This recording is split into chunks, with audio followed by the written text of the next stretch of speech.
This is अवैतोष Kumar Giri. बहुत दिनों के गैप के बाद एक बार मैं पुनः उपस्थित हूँ आप लोगों के समक्ष, और आज मैं केमिस्ट्री का एक चैप्टर बच्चों को पढ़ा रहा हूँ जो कि बहुत बेसिक चैप्टर होता है 9th और 11th में। उसी दरमियान एक टॉपिक आया है मोलिकुलर मास।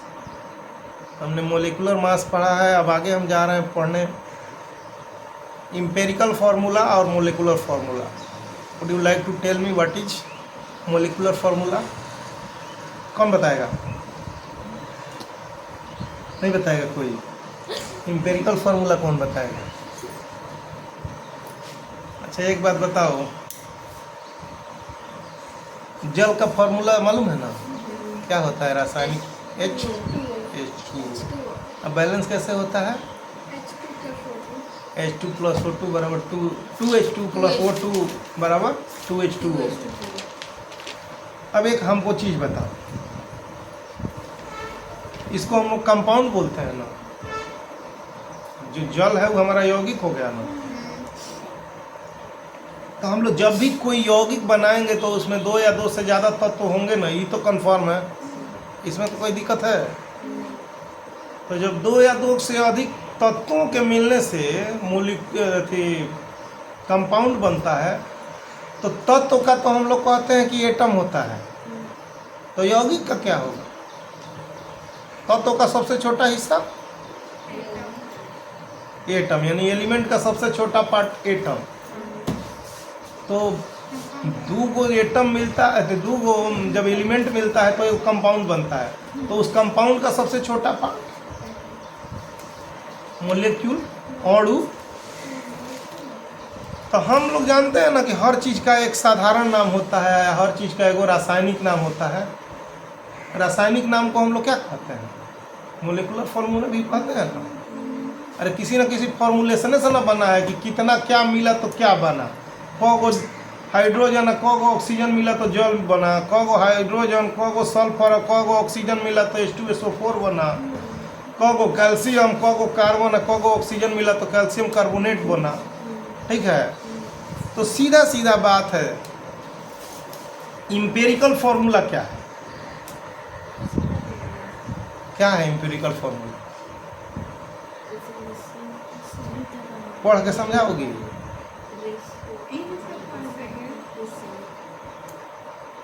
कोई भी अगर हम तत्व लिए तो 2 गो 3 गो तत्व मिलाएंगे तो एगो कंपाउंड बनेगा, यौगिक बनेगा।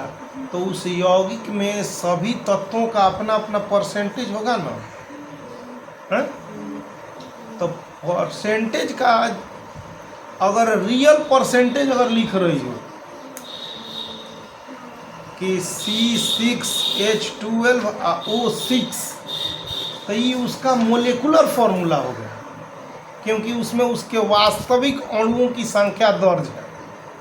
लेकिन अगर उसी को हम सिंपलेस्ट फॉर्म में लिख दें कि इसका सबसे सिंपलेस्ट रेशियो क्या हो सकता है, 6/12, यही ना है मोलिकुलर फार्मूला, C6H12O6। तो 6:12:6 ये हो गया इसका मोलिकुलर फार्मूला। इसको काटा जा सकता है, अभी संभावना है ना, सिंपलेस्ट हो सकता है ना, 1:2:1। तो ये जौन 1:2:1 बा, एकरा के रूप में लिखल जाई तो कहल जाई ओकर मूलानुपाती फार्मूला, मूलानुपाती सूत्र है। आ जब ओकरा के ओकरा वास्तविक फॉर्म में लिखल जाई, जैसे C6H12O11, तो कहल जाई ओकर मोलिकुलर फार्मूला। कोई दिक्कत? यानी कि जब भी हम किसी यौगिक के अनुपात का सिंपलेस्ट फॉर्म में अध्ययन करते हैं या लिखते हैं तो वो उसका मूलानुपाती सूत्र कहलाता है। ठीक है, C12H22O11 होता है ना, उसका भी सिंपलेस्ट फॉर्मूला होगा, रियल फॉर्मूला होगा, है। तो जब भी हम किसी क्या माने उसके क्या कहा जाए, जो उसका रिएक्टेंट है या उसका जो माने कंपाउंड का जो मूल तत्व है उसका जब हम अनुपात तय करते हैं, ठीक है, और अनुपात का जो सिंपलेस्ट फॉर्म होता है उस फॉर्म में लिखेंगे तो कहेंगे कि ये उसका इम्पेरिकल फॉर्मूला है, और जब उसके वास्तविक फॉर्म में लिखेंगे तो कहेंगे कि क्या, मोलेकुलर फॉर्मूला। अब इसमें एगो संबंध होता है, इस दोनों में एगो संबंध होता है, क्या, अगर मोलेकुलर फॉर्मूला लिखना हो तो n गुणे इम्पेरिकल फॉर्मूला लिख दें तो मोलेकुलर फॉर्मूला लिखा जाएगा कि नहीं।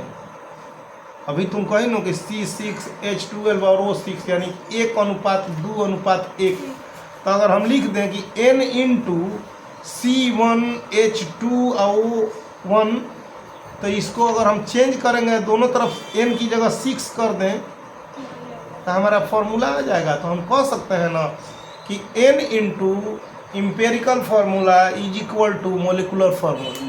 कोई दिक्कत है? यानी कि n गुणे मूलानुपाती सूत्र बराबर अणु सूत्र। ठीक है। अब एक चीज़ और हिंदी में समझ लो कि मूलानुपाती क्या है। इम्पेरिकल जो कह रहे हैं ना उसका हिंदी होता है मूलानुपाती। मूल अनुपात,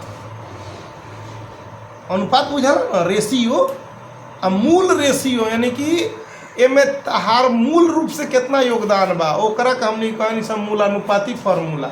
आ जब वही में गुणा क के वास्तविक संख्या से गुणा क के ओकर सूत्र लिख देनी सन तो कहनी सन कि ओकर अणु सूत्र है। यानी कि ओमे कगो अणु बाड़े ओकर वास्तविक संख्या ओकर अणु सूत्र है।